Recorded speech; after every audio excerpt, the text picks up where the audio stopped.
marito ci ha mandato a chiamare perché ti voleva vedere. Sacci tutta la verità. Tuo marito voleva un figlio e tu hai fatto tutto per l'accontentare.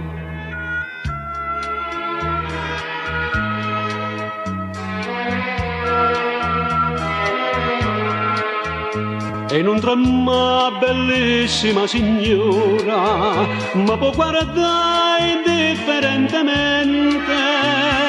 Ci siamo conosciuti casualmente, se non mi sbaglio 7 mesi fa.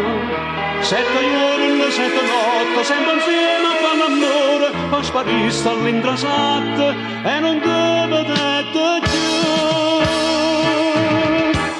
La commedia era finita, come attrice foste grande, ma sbagliai sto cuore mio, che non recitai con te. Ma voleste e ti pigliaste solo il seme dell'amore, fra di mise sarai mamma per la tua felicità. Non trema, non dico niente,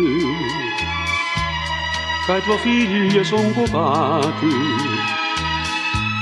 Tu vuoi bene a tuo marito e che sta gioia non ci può levare.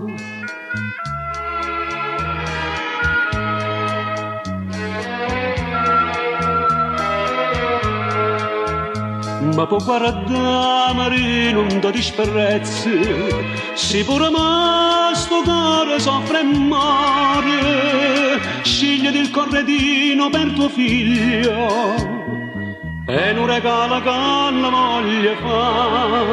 7 giorni, 7 notti, che mattisti in davanza, anche il prezzo dell'onore, che sto non mi scorda più.